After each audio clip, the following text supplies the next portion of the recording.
Hello everyone, my name is Neha and welcome to the 8th lecture on electronic circuits. This is the second part of oscillator circuits lecture video, and in this lecture we are going to see the setup condition for an oscillator, and then we will learn about two different types of oscillators. First is RC phase shift oscillator and the second one is Wayne's bridge oscillator. So let's get started.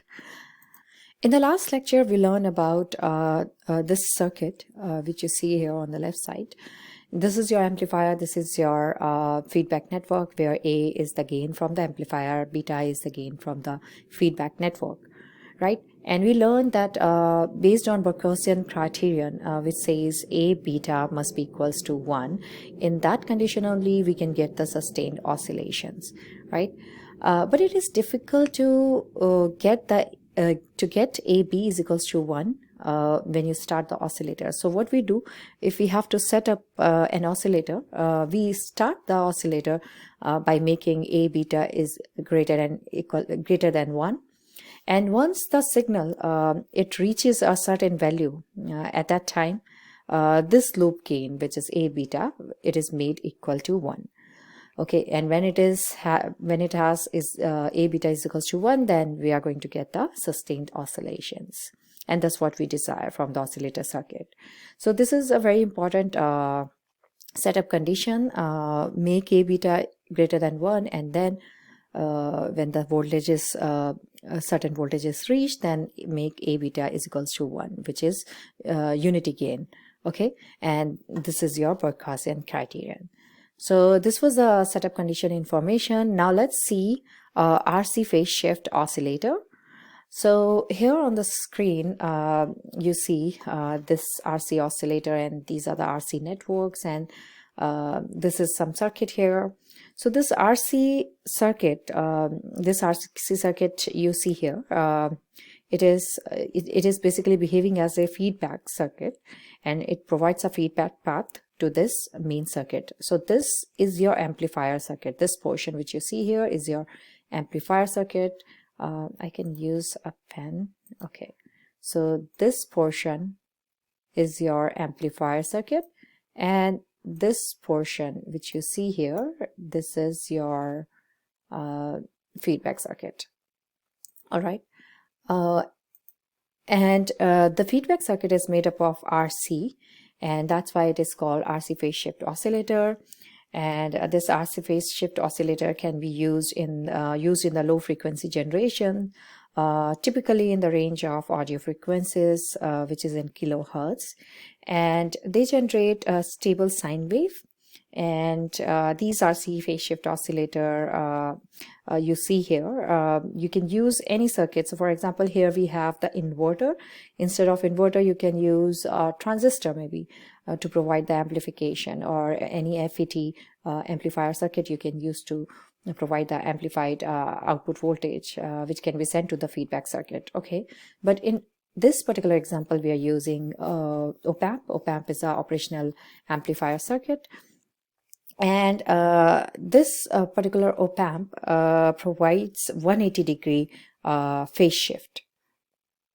So we'll learn about these op-amps later in the linear circuit class, but for now just understand this particular op-amp is your inverting op-amp, and because you see that your input, this is the negative side of the op-amp is connected, and you're giving the input to the negative side, and positive side is grounded. So when you give the input to the negative side, then that's called your inverting op-amp, and when you give the input to the positive side, then that's your non-inverting. So in this particular case, we are providing the inverting. So this is our inverting amplifier, and so if your signal is going in, so let's use the pen. So if your signal is like this here, so this is your sine wave, then your output will be inverted.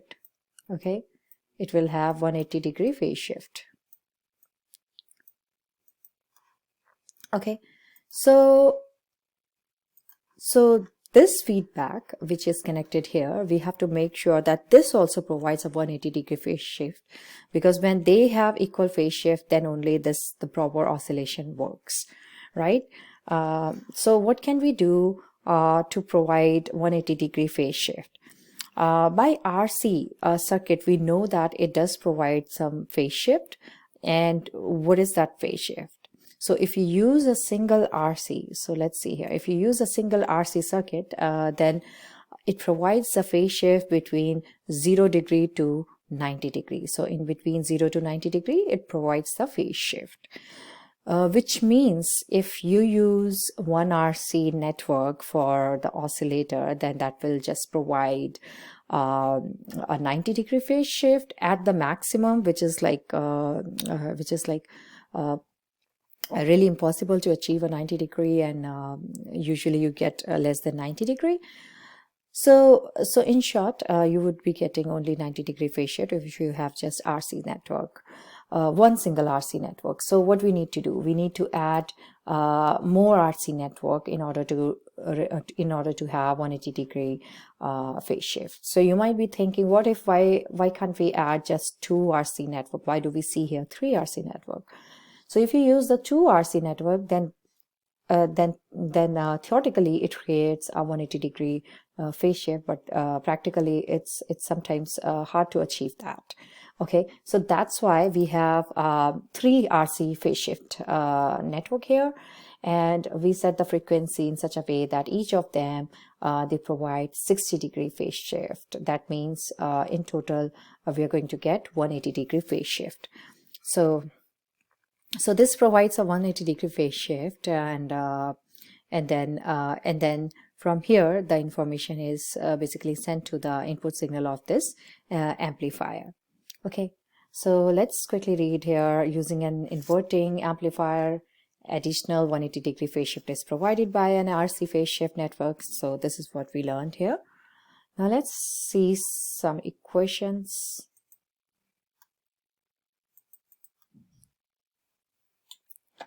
Okay, so this is the RC network, and we are trying to find the output voltage. So V0, what is V0 here? V0 is basically equals to the current flowing in this resistance, so R into I3, right?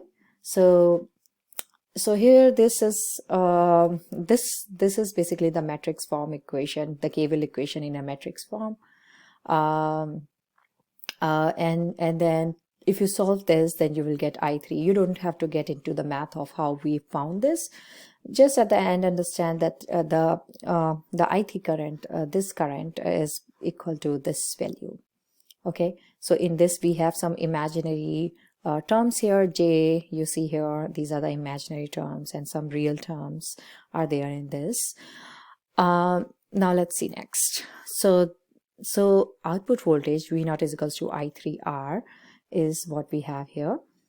So let's quickly see. So we already had this V1R square here, and if you multiply R, then that will make it V1R3, and upon this, and then what we did next, and then you further simplify, then you will get an equation in terms of V0 by V1, which is equals to the beta.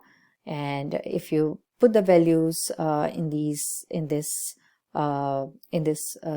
equation, then for three RC cascade network circuit, you will get beta is equals to negative 1 by 29.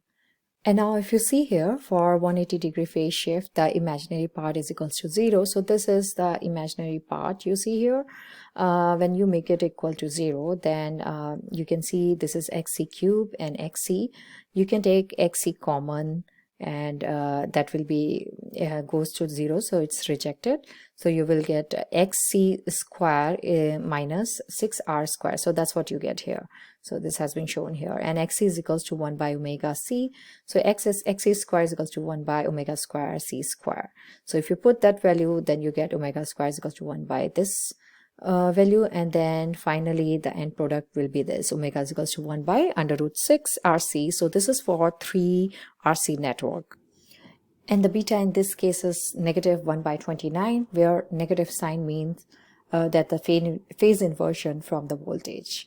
So you'll be using this omega and beta value in the numerical problems if you are given with RC phase shift oscillators. Now let's move on to next. So next we have the Wayne's bridge. So the Wayne's bridge oscillator, it is a standard oscillator circuit for low to moderate frequencies, and the frequencies are in the range from 5 hertz to about 1 megahertz.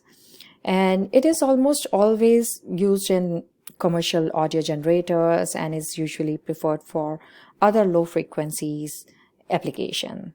So this type of oscillator, it has a good stability, and it has low distortion, and it is easy to tune also, and that's why making it very popular circuit as an audio frequency. So if you see the circuit here, it has two RC network here. Basically they are forming two filters. So this is forming your high pass filter and this is forming the low pass filter. So in the high pass filter, when you so at low frequency, when they are low frequency, so this capacitor basically acts like a open circuit, so it does not pass any low frequency signal.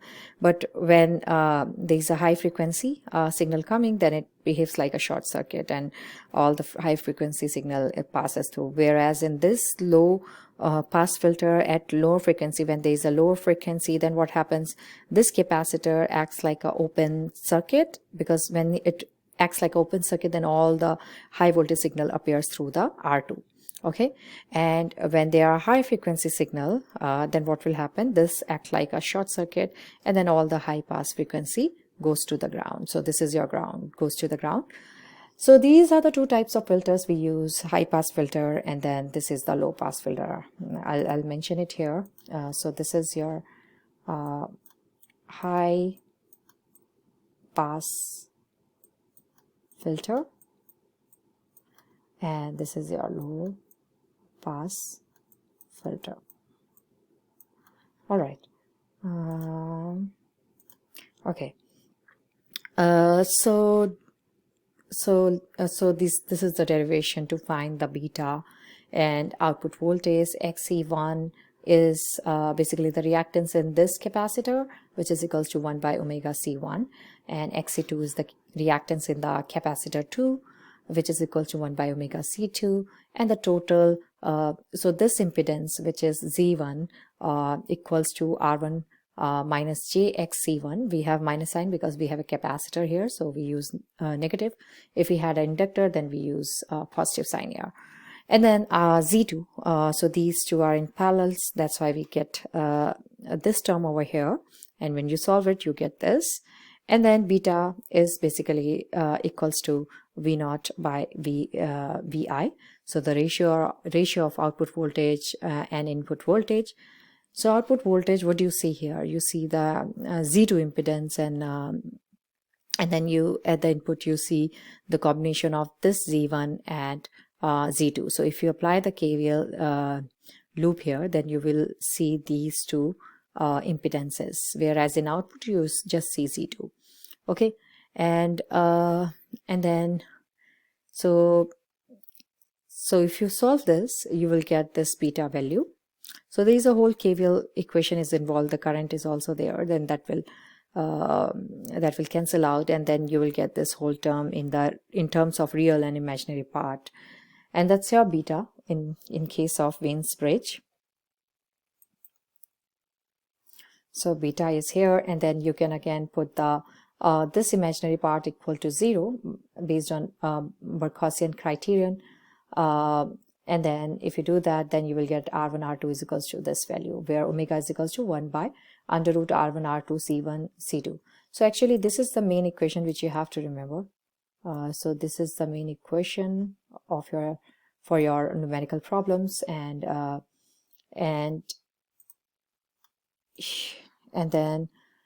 then this is the graph between the feedback factor beta and the frequency. So here you should have frequency here. This should say frequency, and this is the between phase and the frequency. You can see here at this point you get the beta, which is for this particular example is equals to 1 by 3. If you put the values of resistance and reactance, you get this value, and the phase at that point is going to be 0, and that's what we want. That's the Barkhausian criterion. So So in this, there's one thing to remember in RC phase shift. It is very cumbersome to vary 3R and 3C to change the frequency, whereas in the Wien's bridge we change only 2R and 2C. So this is much better than the previous oscillator which we saw. Now let's see next. So this is a quick example where omega is equals to 1 by RC. So we get the imaginary part is equals to 0, beta is equals to 1 by 3.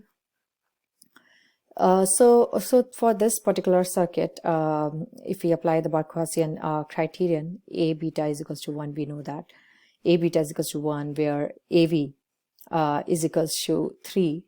If AV, your AV is the gain, voltage gain is 3, then this formula which you see here, 1 plus RF by R1, this is the formula we got from the op-amp. This is the formula for the op-amp, and if you apply that, then you can get the value for RF and RI, and that will be equal to 2. So we have assumed in this case that AV is equals to 2, AV is equals to 3. And it's given here also, beta is equals to 1 by 3. So that means if it is 1 by 3, then your AV is going to be 3. So that's your resistance ratio, feedback resistance, and input resistance to the amplifier is equals to 2.